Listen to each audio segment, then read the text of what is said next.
And in the last 15 years, Dr. Hillary has been involved in hosting and co-hosting international business summits and conferences all over the world, including 13 countries, bringing together top business leaders, CEOs, tech giants, policymakers, entrepreneurs, while creating an opportunity for global trade and international investment opportunities.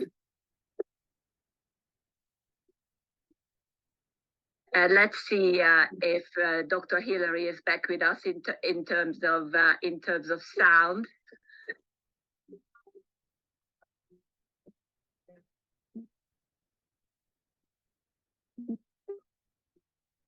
Could you try us, Dr. Hillary?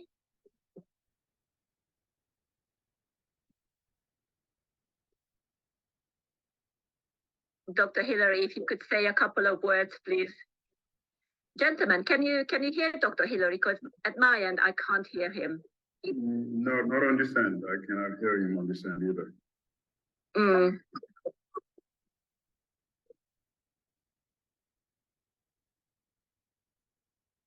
Let's see how his connection is going to. I think you are currently muted. I can see that you are currently muted. Your mic is muted. Okay.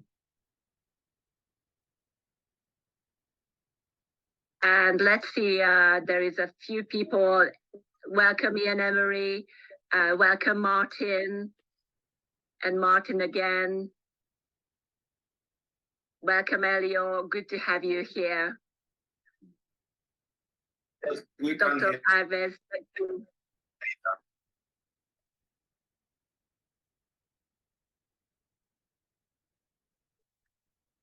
Let's do another 10 seconds. No, it's it's gone quiet. So let's try to see and if Dr. Hillary will be able to back with us in terms of volume. So it looks like, Mr. Abou, that you are live with us in terms of visuals and volume. Is that correct?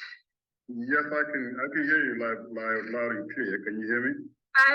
Fabulous, excellent. So, sir, what do you think in 40 years' time would people be nostalgic about? You know, I would hope that with the way international trade is going, one thing that people will be nostalgic is the marketplace, because everything will be done online, and brick and mortar banking.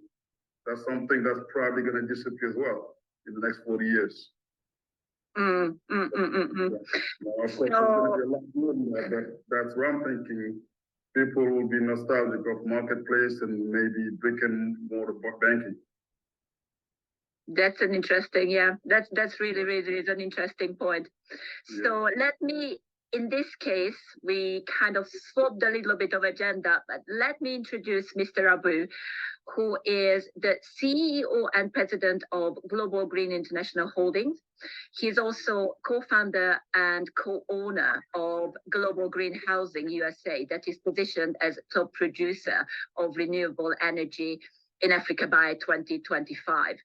With extensive background in international finance, market development, technology transfers, executive level management and international consulting. Mr. Dieng is a keynote speaker for leadership, entrepreneurship and African investment conferences, and member of the US Global Leadership Coalition and Arizona's Who Top 100 Executives.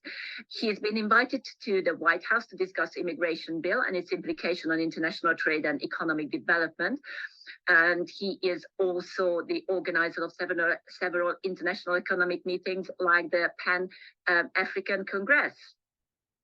So let's just jump straight into a conversation here. You were in 2013. You were invited to the White House to discuss the new immigration bill, S744, and its implications on international trade and economic development.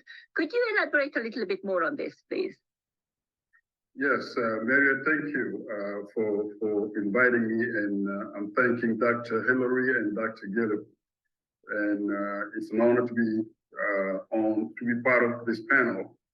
So 2013, the President Obama was setting up the immigration bill that needed to go from the White House to the United States Congress to be voted into law.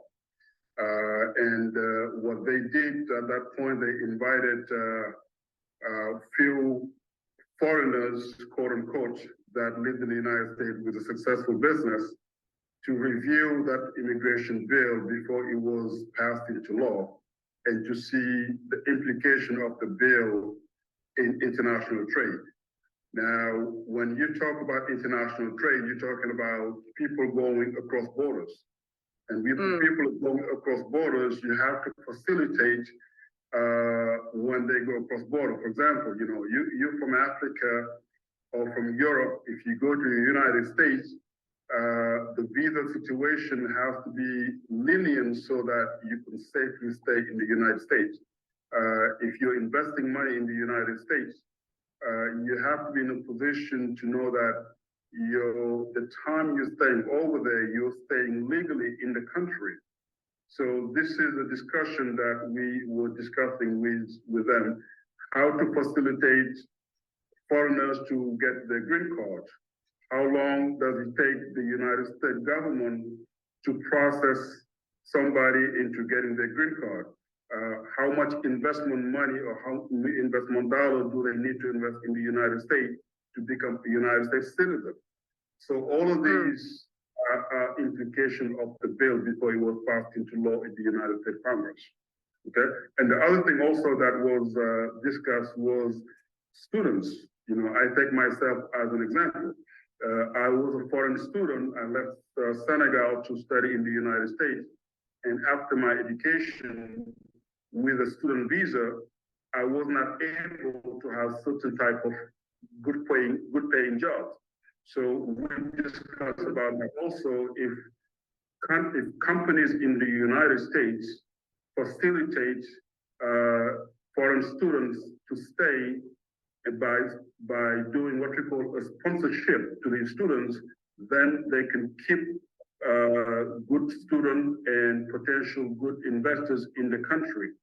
So those are some of the mechanisms we discussed during the bill while I was there. So of course, also we talked about trading. I mean, African companies and African countries need to be in touch and in relationship with American businesses.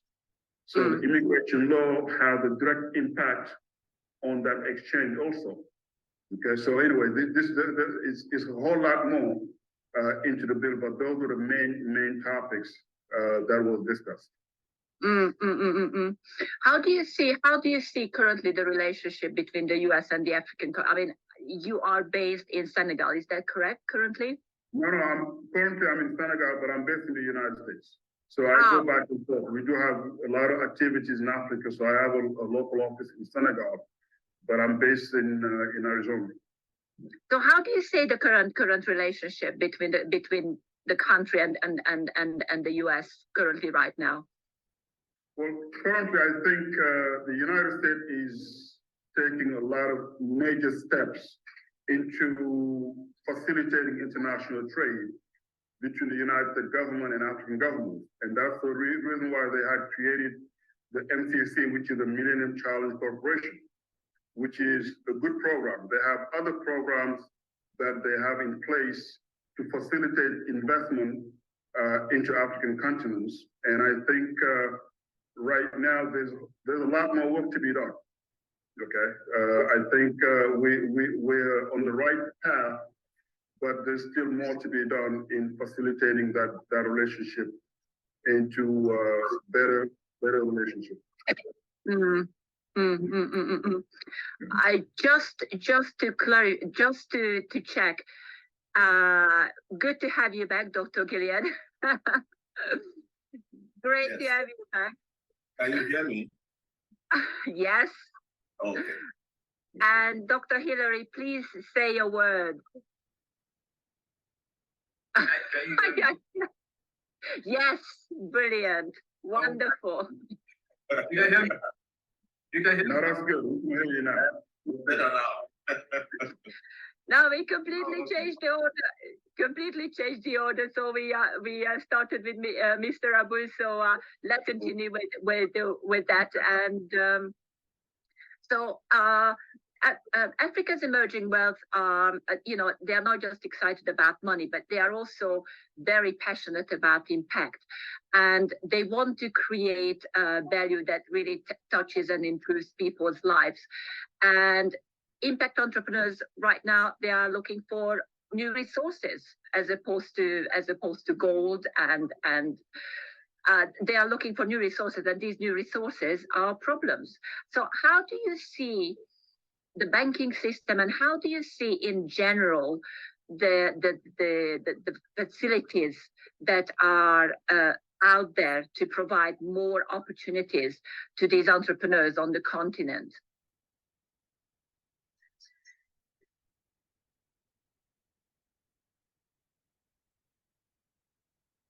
Is that directed to me? I think it's to Mr. Abou. Yes. Is that me? Yes, that was for you, Mr. Abou. Oh. Yes. Would you like me to repeat? Sorry, yes. So the question is banking, how, how can we, and how banking can help, pretty much. That's, if I can shorten it up, right? Yes, absolutely. And from your experience, just a general description of what the entrepreneurial ecosystem is currently, how they are geared up, in what sort of way that we can facilitate some aid, some opportunities to the ecosystem. Okay. Well, one thing that I found out is African banks are very liquid, but they have rules and regulation that makes it almost impossible for entrepreneurs to access credit. And that has to be changed a little bit, because the problem is, if I walk up to a United States bank today and I want to get a loan for my business, it is based on credit worthiness, not necessarily credit guarantee. In Africa, it's the opposite. In Africa, when you want to get a loan from a bank, it is based on credit guarantee. So if you want to get $1 million from an African bank, you got to put in guarantee $1 million worth of guarantee in order to access that. And that is to me sort of a blockage why a lot of entrepreneurs do not have access to liquidity.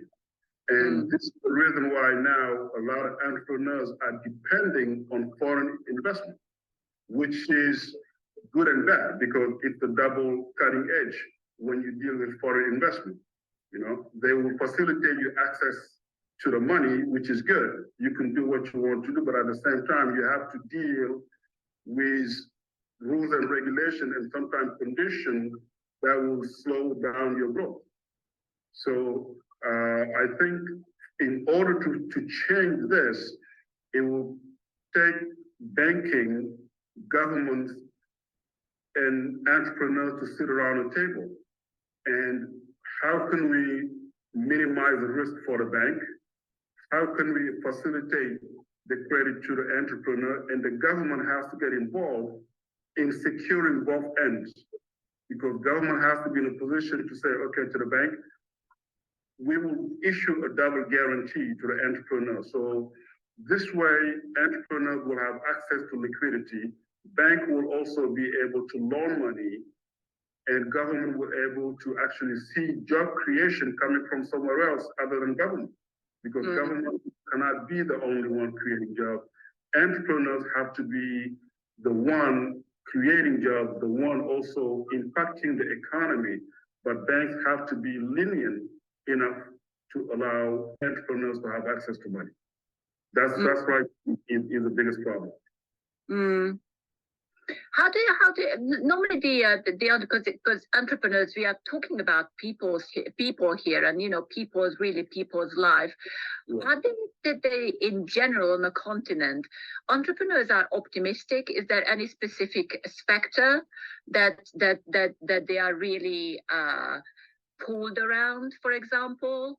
how is it experienced from an entrepreneur side that yes, we can do that and we can create certain impact, we can certain, economic growth? Well, you gotta just take a quick step back and look at the systems that are in place in Africa, okay? If you talk to certain countries, majority, and I'm gonna say ex-French colonies, the mentality of the young people is the mentality that was here 60 years ago. As a young person, people think, okay, you gotta go to school, which is good. You gotta go to school, you gotta learn, you gotta get your degrees, but then you gotta get a government job. That's the mentality. And when you go into most English-speaking countries, they are thinking differently because they think, okay, you got to go to school, you got to get a job, but you got to create a company to hire people.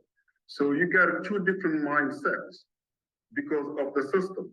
Now, once you go over that mindset, now networking is the next thing because as an entrepreneur, you're going to be successful based on your Rolodex, based on your contact list, based on who you know.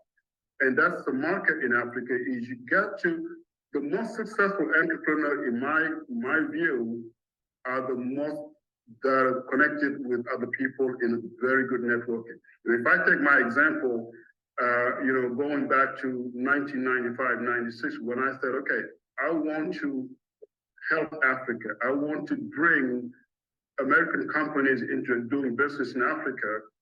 Internet was not as developed, cell phone was not as developed. So what I did, my example was, I divided the continent into 5 different regions, which is north, south, east, west, and center. But I also divided every region into industries. You have the agriculture industry, you have the housing industry, the energy industry. And at that time, I wanted to meet who are the top players in every industry, in every region.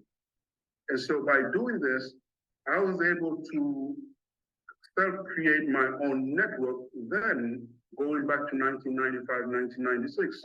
Now, today, those people that I've met back in those years are the ones deciding in a lot of countries.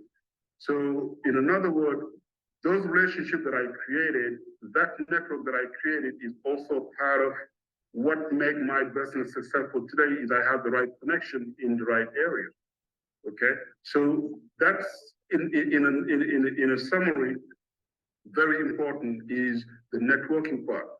But it is a unit. It is not one group that needs to do it. It's the entrepreneur have to do it. Government is to be involved. Bank has to be involved. All together. That's what brings the success. Thank you, Mr. Abou. I think yes, the connection. I think you are a bit frozen, maybe just on my end. Okay, no, can you hear me good? Yes, perfect. Thank you so much for that summary. You're very welcome. Ambassador Dr. Hillary, can we hear you? That's the question. Yes, can you hear me? Good. I can hear you. Awesome. Fantastic. So what do you think people will be nostalgic about in 40 years' time? Yeah, I think one of the things that people are going to be, looking up to is the fact that the Leaders Without Borders would have created a lot of young CEOs. Would have helped a lot of startups to become great CEOs. In the next 40 years, we'll be recognized as one of the World Trade Organizations, and we will be the place to go to in terms of trade and investment promotions. Good. And over to you, Dr. Gilead. In 40 years' time, very, very short question. What do you think people will be nostalgic about? Well, they will be nostalgic about application of technology to actually solve world problems. We believe that consumer loyalty is actually the key. And then we want to see to it that the application of consumer loyalty using blockchain technology become a household name. So in Africa, whenever you talk about loyalty, then you should talk about Dr. Gideon. Wonderful, wonderful. So before I ask, let's jump back on to Dr. Hillary, and I've already introduced you while we were trying to sort out the sound. Brilliant. We've got you, and I would love to welcome again the new participants, the new audience on LinkedIn. Any questions you have got for our panel speakers, this is your opportunity. The final 5-10 minutes, we're going to take questions. So get ready. And before we jump on to Dr. Hillary, just the 30 seconds. We'll be back.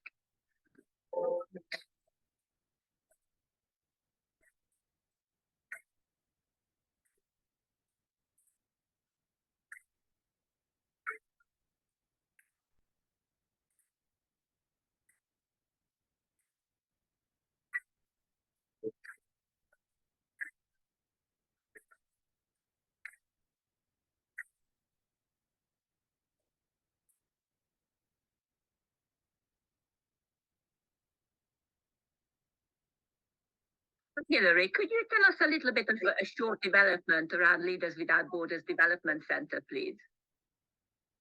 Yeah, thank you, Marriott. The Leaders Without Borders, basically just like what Mr. Abou was saying, when people are done with their basic education, the next thing that comes to mind is seeking a government job. We don't believe that should be at the Leaders Without Borders. We believe everybody should have the mindset of entrepreneurship. That's what we do. We basically train people on how to grow themselves, how to improve on themselves and become self-employment of labors. One of our strong point is also grooming CEOs. A lot of CEOs have a problem with building up their businesses, following ethics and their leadership styles and all that. So what we do also is provide leadership trainings, provide avenues for them to learn from professionals, from people who have gone through developing their own businesses.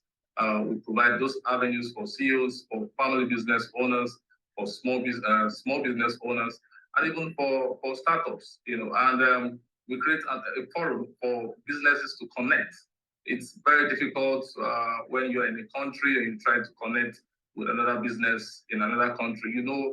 The hassle around it, a lot of restrictions, a lot of trade policies you need to follow. So one of the things we do also is to guide people through these policies, how to get across to other businesses globally. So at Leaders Without Borders, we believe in developing leadership and developing businesses and promoting trade and investment opportunities for everyone. And the theme for the May summit is going to be Business Beyond Borders. Could you elaborate a little bit on this and how it fits in today's economic and financial landscape? The theme is actually Business Beyond Borders, building a global network for strategic partnership. We are in total support of the United Nations SDG 17, which basically talks about partnership, countries, connections and all that. We're totally in support of that. So the Business Beyond Borders idea is to continue to support that SDG 17. We want to continue to promote partnership between countries. We want to encourage partnership. We want those policies that restrict partnership, cross-border trade alliances to be a little bit, mild for businesses, because there are a lot of young business owners who are looking for investors. There are a lot of investors also who are looking for good investment. There are countries where they have several resources, but they need investors to be able to, boost those resources. So what the Business Beyond Borders is all about is connecting these people, connecting CEOs from different countries, wherever you are, whatever language you speak, does not matter. The idea is the business that you're bringing to the table. How do we make this business work? Also, because There are a lot of people out there who are not very real. The Leaders Without Borders Development Center takes very, very good detail in doing background checks for businesses. So for you to be in our platform, you must have done a thorough background check on you to confirm that you're actually who you are and you actually are doing the business that you say you're doing. So the opportunity at the annual business summit is basically for business owners, people who are looking to connect their businesses globally and are looking to grow their businesses also. Excellent, excellent. Just I'm going to bring this comment on. So Mr. Chaudhry, will be absolute pleasure to keep in touch with you after the live session. Dr. Hillary will be catching up. And thank you so much for joining the live show. And thank you, Pankaj. Thank you, Rana, Shatam, and Ian Emery, Ame. Thank you so much for being with us. And let's get to, I'm so great that the connection is actually keeping on, Dr. Gilead, because you dropped in and out, and you are actually in. So fingers crossed that you're going to be here. I would like to present Dr. Gilead to the audience. Who Ambassador Dr. Gilead Okolonkwo is the CEO and chairman of Africa's foremost and one of the world's fastest growing e-commerce giant, Beep Magnet International Group, which is a conglomerate of different business entities all focused on e-commerce and blockchain technology. Dr. Okolonkwo is one of the leading blockchain experts in Africa who believes that the solution to economic crisis and unemployment in Africa can be curbed through advanced knowledge and financial intelligence in the e-commerce space. And Dr. Gilead also that developed one of the first blockchain merchant and consumer token, BMCT, which is a utility token. And he is currently working on a vision that enables 20 million Africans by the year of 2022 to profit at least $10 daily from e-commerce businesses. Absolute pleasure to have you with us. Thank you very much, Mariette. And so let's talk about a little bit. How do you see the economic landscape of Africa in 2021, and how can the continent open towards new global trade? Thank you very much. I want to start by saying that the pandemic has actually affected the globe. So Africa is not also left out. But statistic reports have shown that this pandemic for 2021, as the COVID-19, has actually affected the African continent greatly. Take, for example, oil-producing countries like Nigeria, Algeria, and then Seychelles. These are places that tourism is required. For oil, it requires actually this drilling of this particular crude. Now, you can imagine a place like Seychelles where it's driven by tourism. With the post-COVID-19, many people are not able to travel to this location, so the economy was really, really affected. But amidst all of this, statistics reports have shown that the impact of the pandemic to an extent did not affect the continent when compared to others. So that means that there is opportunity in Africa. Now, the report shows that we are projecting that in 2021, we're actually looking at about 5.5 growth in the economy in Africa. But one thing has happened within this particular time where the world is actually on standstill in Africa. We have been able to reinvent ourselves. We've been able to innovate. And then we've been able to use technology to be able to uplift our economic standard. Part of which includes the rise of the adoption of or the application of blockchain technology in transactions, in remittance. We have also seen the rise of logistics delivery because people cannot actually go from house to house to conduct their businesses. So we now see new fintech companies talking about home delivery of products. So you see a supermarket or a mall telling you that you don't need to actually go anywhere. Just with an application, you can actually place your order and the same product is actually what delivered to you. That is also what, taking the business in Africa to the next level. Then when I talk about other areas which has to do with the application of blockchain technology, we know that the financial system has its own challenges in terms of speed. But within this particular period, it's amazing in Africa, because if you look at the ratio in terms of the adoption of blockchain technology, take for example, Bitcoin. In fact, Nigeria is actually topping the list, second in the world in terms of transaction. That will tell you the impact. And this is not done by the government. It's actually done by the youth. The African continent is comprised of a lot of youth. So which means that the youth are thinking, and then they are actually using technology to be able to attract investment into the continent. And we believe that this new technology in terms of e-health, we are talking about in terms of e-logistics, we are talking in terms of the application of e-payments. These are new frontiers that is open in Africa. And we are excited that young ones in Africa are actually asking themselves, what is the problem that is affecting our immediate continent and environment? How are we going to provide solutions to this? We know that the government may not be able to provide all the solutions, but we need to begin to think out of the box to be able to apply this. And technology as the key in terms of growth in Africa. So we are positive that in 2021, there is a lot of financial integration that is going to come in. And for those who are looking at investing in Africa, we will say the touch point is what technology. Look out for fintech, young entrepreneurs that are actually coming on board, because this new fintech are actually providing certain solutions. Now, the traditional financial system in bricks and mortars are going off the space. Take, for example, you have banks, they are now collapsing. What we are now having now is what we call challenger banks. Banks that do not operate in so much bricks and mortars. We're talking about banks that actually use APIs to be able to call transaction, connect with Visa, and then with your mobile application, you can be able to do transaction.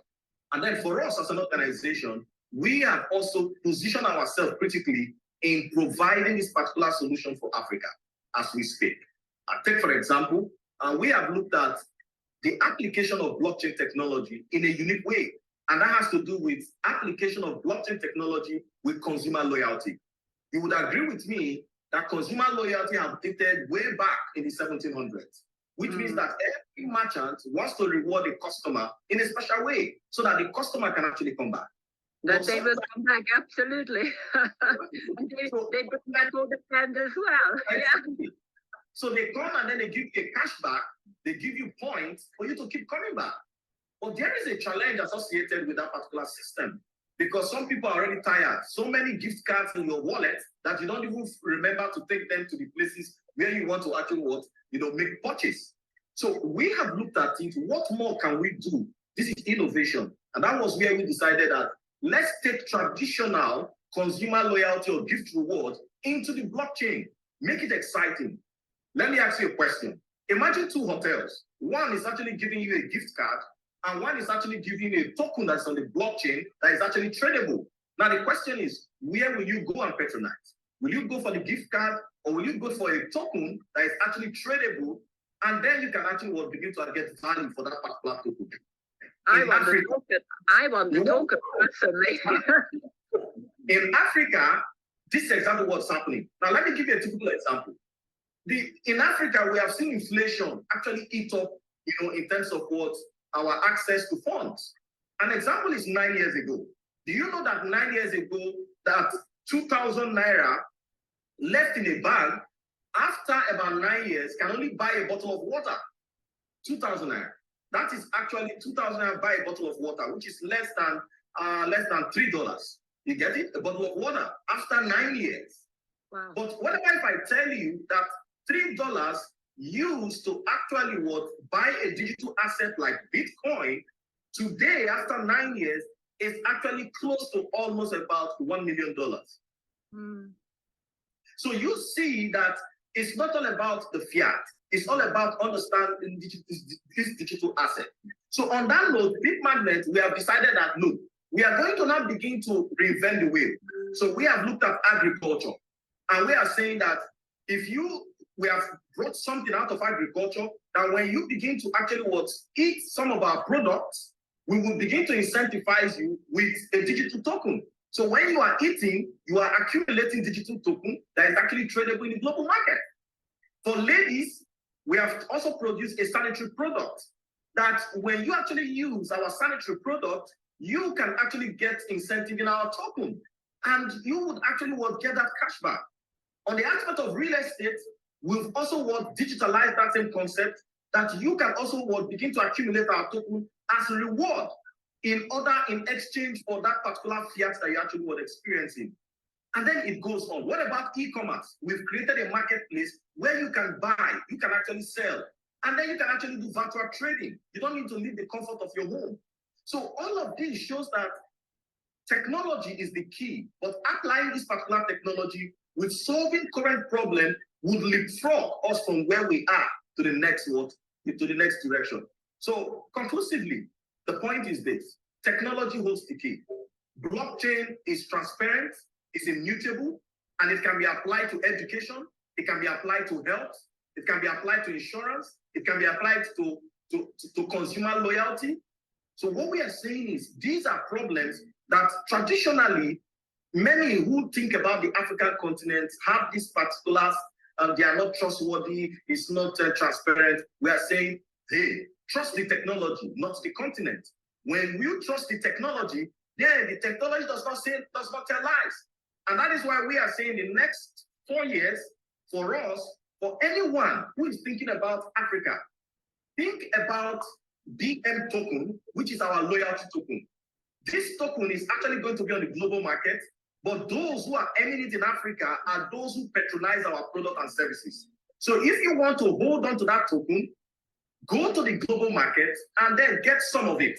Are you getting it? Not looking at the continent itself, but indirectly, individuals who are actually holding on to this particular technology is now boosting the economy of the African continent. It would be actually interesting to see from a banking perspective. I know that in terms of regulations and acceptance of cryptocurrency, but Mr. Abou, if you could, I know you are, yes, you are unmuted now.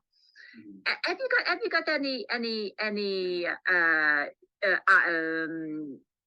thing to kind of join together with regards to what is happening with the crypto and the fiat kind of war, if I can say war on the African continent? It's just so much is happening that globally. It's obviously is to keep up with the news. It's pretty much of a everyday task, everyday task. And I'm just reading an article about that, how crypto is just absolutely booming in Nigeria, and the Nigerian youth, it's the biggest crypto users, and these are the guys who are starting trading with like $50 and $100, and they are making some good money, and it's just phenomenal. It's phenomenal.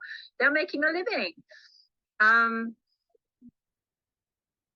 Well, Dr. Giller just hit it right on the nail, right on the head, actually. Technology is a key. It is a vehicle for development. If you go back in the music industry, I'm going to use it as an example. You go back in the music industry a few years back, I would say probably 20, 30 years back, you had the vinyl records. Everybody who wanted to listen to music had to use the vinyl record. And then the vinyl record as needed to the cassette, right? And then from the cassette to the CDs. And now it's all digital. So that same progression in the music industry is what we're seeing now in the money industry, okay? We're at the new age of blockchain. We're at the age of digital remittance, okay? So we don't have to be stuck on fiat currency. And those countries will understand that technology is inevitable. We cannot live without technology. And cutting edge technology today in the money industry, in the finance industry is blockchain. Okay, so if you go back a few years back when internet was being created and internet was being launched, how many new billionaires can you talk about today that made money because of internet? Right?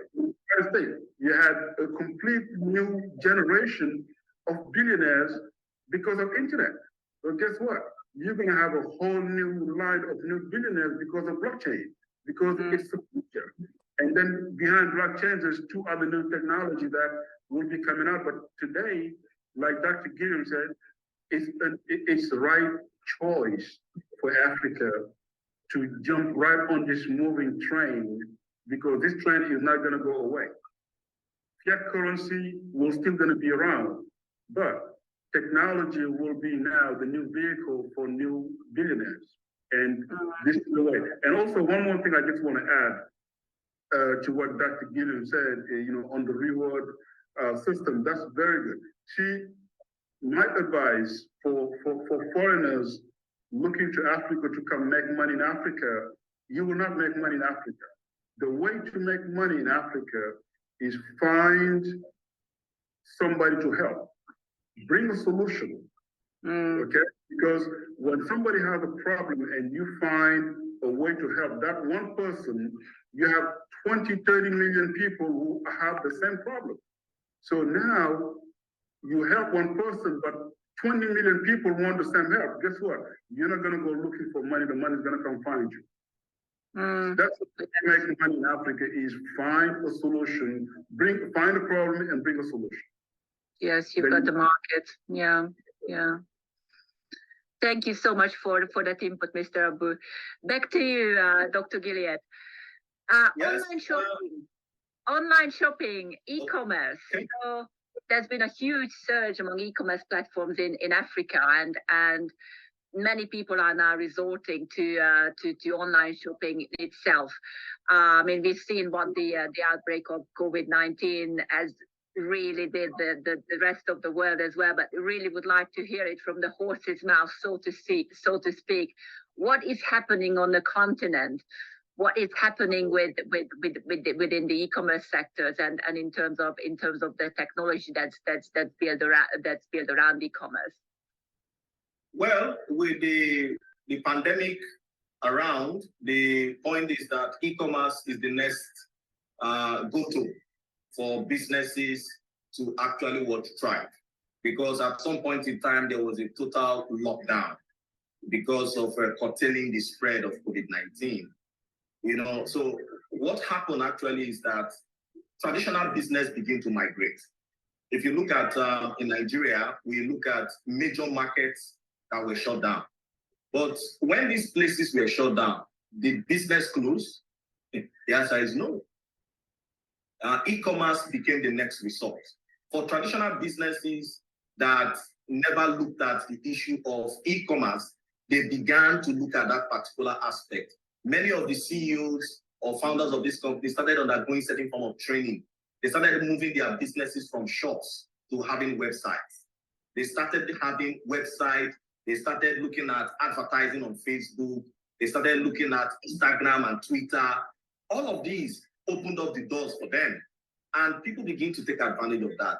Now, we looked at Konga, we looked at Jumia.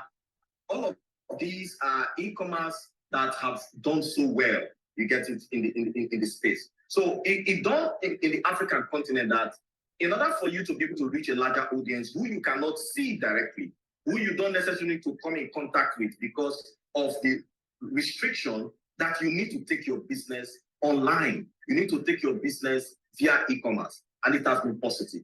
We have seen young startups develop, platforms whereby you can actually, it is bringing together buyers and sellers together, that we have to actually establish a connection online, and then we agree on the price, and then there's a logistic company on standby that you actually make your payment to, and the logistic company actually takes this particular product directly to your doorstep. This is opening a lot of doors in Africa, and it is the go-to. Now, what is this doing to the continent? It simply means that even after the COVID-19, E-commerce have come to stay. So if my business was formerly traditional, now I have a website, now I now know how to use Jumia, and I have to use a logistic delivery. I will not say because the vaccine is now out, I will not stick to my traditional work business. No. So this has provided opportunity for traditional business to scale and apply this. Now, on the aspect of application of other technology in it, we have also seen e-commerce take another dimension. That is actually when we talk about blockchain itself and what we call decentralized finance, DeFi. Now, DeFi, is actually like an economy, a closed economy that is actually solving problems in a decentralized format. So what that means is that in this particular decentralized economy, I don't necessarily need to meet you, but then the blockchain provides that particular trust between those who are playing in that particular ecosystem. And the youth have actually embraced this, that there is no singular person that is controlling the ecosystem. So there's no weak fail point. I want to also state this through this medium, that there's a difference between cryptocurrency and blockchain. There's a difference. Cryptocurrency is the derivative of blockchain. It's one of the derivatives of blockchain. So whenever we talk about blockchain, what comes to the minds of people is cryptocurrency. That's not true, because blockchain technology can actually be applied in other aspects of our lives. Take, for example, you can apply blockchain technology with customs in terms of supply chain to be able to track every point that is immutable, that is transparent, that cannot be altered. We can also apply blockchain technology in terms of digital skill, marketplace or exploration. If you look at India, India is already working on something that in the blockchain, you can be able to now see individuals who are good in JavaScript, who are good in blockchain technology, who are good with Python, who are good with you name it, whatever digital skill you're talking about. All of this is actually on the blockchain. And the reason why it's on the blockchain is because you are not convincing me. All I need to do is to put my digital identity on the blockchain, and the blockchain actually provides all the information there that you cannot actually control. And I can actually see that same information in real time at different points at the same time. So this aspect is making a lot of wave. So DeFi is another aspect of e-commerce that is applying blockchain technology. And we have a lot of exciting DeFi projects that is available at this particular point in time. So conclusively, the opportunity in the African continent is huge. We have a lot of smart minds that is looking at the problem. Some of the problem that is in Africa is an opportunity.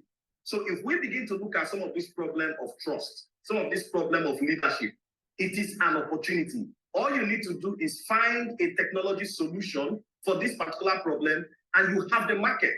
So we are saying that the African market is ready because there are a lot of problems that is seeking solution. Which one can you provide solution on?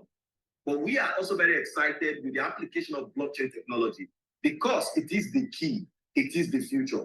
And we believe that in the next few years, it's going to be a household name because education is very, very important.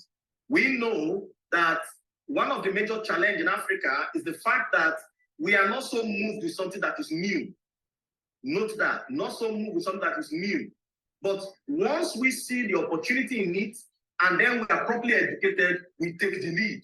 So once you are ready to provide education, you are actually going to get the African continent because these people want to learn, they want to know more about the entire process. So e-commerce, blockchain technology is the key. And we are contributing our own quota in this particular workspace, both in terms of education, both in terms of the application of the technology in about 11 use cases which our group have actually put in place.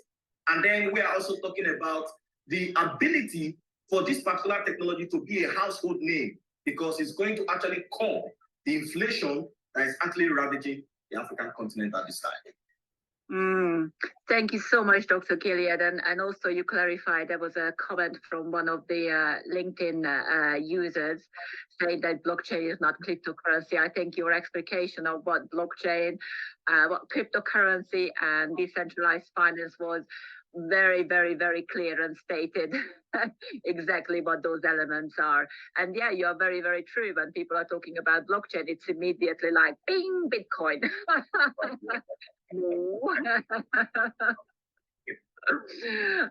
No, what's the value of Bitcoin today? Has it gone up? Has it gone down? What's happening? Yes, thank you so much for that, Dr. Gillian. Ambassador Dr. Hillary, over to you. You certainly have got two phenomenal speakers for the event. There are quite a few more phenomenal speakers coming as well. So if you could just, in a nutshell, really line out that what we can expect at the event, what just in a general way of let's people salivating about that basically coming to the event. I'm really super excited to attend.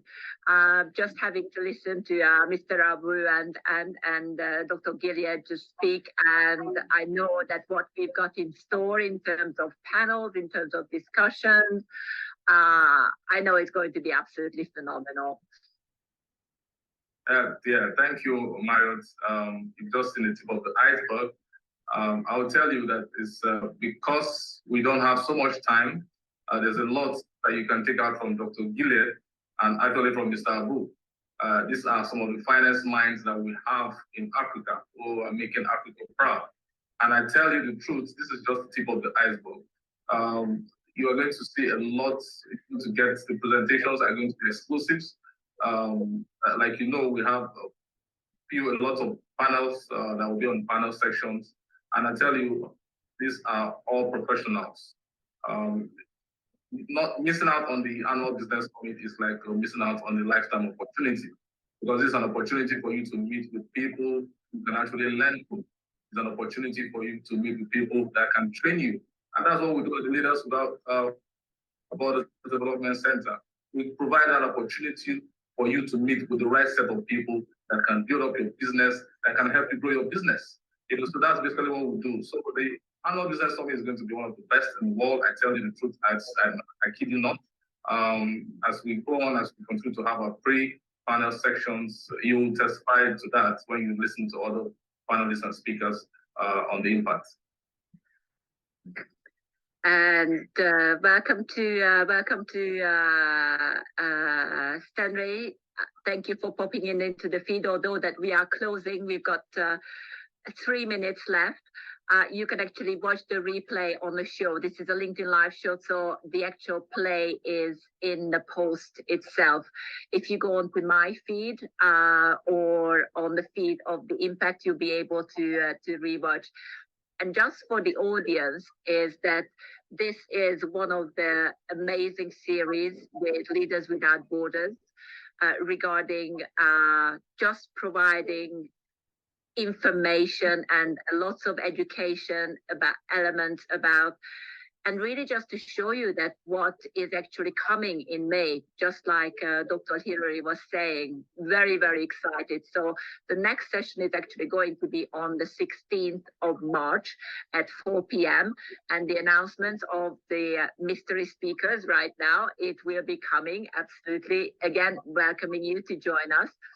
And just, gentlemen, just for a close, if I could ask you a final minute of reflection, and starting with you, Mr. Abou, of your expectations, your hopes, and your desires for the summit that is coming up in May. Thank you. Well, in closing, I just want to thank you, Marriott, Dr. Gillian, for very useful information, and Dr. Hillary for having me over. This summit, see, it is what we call a window. It is a window for business in Africa. And Leaders Without Borders is what they're doing. They are building the economic link between African countries, African entrepreneurs, and the rest of the world. So this window, which is Leaders Without Borders Summit that we're going to do in Dubai in the month of May, is that window where those who are interested in doing business and growing their business in the next coming 10, 20, 15 years, this is a window open for you guys. And this window will eventually become a door. And you got to be able to position yourself. If you're a business owner, if you are an entrepreneur looking to grow in the next 10, 15 years, business-wise, this door is going to be open, but it's only going to be open to those who come to the window first. Correct, correct. Knock on the door and it shall open. Not on the doors are open, but come to the window first. And Africa is the next destination in terms of growth. And a lot of companies are understanding that. We got 1.2 billion population who need electricity, we need food, we need clothing, we need shoes, we need education, we need everything. And this is a market. If you don't see this as the next market to grow your business, I'm sorry, but some people will see it and will capitalize on the next big market, which is Africa. So I'm inviting everybody. Sorry, apologies. I'm inviting everybody to come through that meeting in Dubai, and we'll have great meetings over there. Thank you so much, Mr. Abou. I'm looking forward to meeting you in person as well in Dubai. Thank you for joining us this afternoon. Dr. Gilead, final thoughts. Yes, my final touch point is summarized. That Africa is the next gold mine. But the point is, many of us are scared because of what the news has been saying about Africa. Leaders Without Borders is doing an amazing job to bring the best minds together. So when you come to Dubai, you're actually going to see the finest minds who are real, who are actually going to give you that access point to get into Africa. So you don't need to be worried about what the news is saying. So just get to Leaders Without Borders in Dubai. You'll meet with these men live. And then we can actually sit on the round table to actually talk business, because there's the opportunity that is here. And we are actually opening our hands that you can actually come to Africa and do business, because it is the next good mine economic. Absolutely. Thank you so much, Dr. Gilead. Absolute pleasure to have you here. Thank you. And finally, over to you, Dr. Hillary. Thank you, final thoughts. Thank you, Myrat. My final thought is the annual business summit is one of those opportunities for family business owners, for CEOs, for entrepreneurs, for startups. Just like what Dr. Gilead and Mr. Abou have said, Africa is the gold mine. You know, they say there's a lot of problems in Africa, but bring the solutions. Bring the solutions. If you know the problems, bring the solutions. Like Mr. Abou said, a lot is needed in Africa. There's education, in terms of education, in terms of housing, smart housing, electricity, a whole lot. So if you feel there's a problem and you have a solution, the Leaders Without Borders Development Center is giving you the opportunity to connect with the people that can help you get this opportunity that you need. Thank you. Thank you so much, Dr. Hillary. And thank you for the audience for joining us. Next week, we'll be back with another session. Most likely it's going to be a crypto-related one, so watch out for that. In the meanwhile, fingers crossed for the corrections to actually start happening and something going up. I'm sure that Dr. Gilead is agreeing with me. Thank you again for joining us. Wishing you a fantastic rest of the day. Thank you very much. Thank you.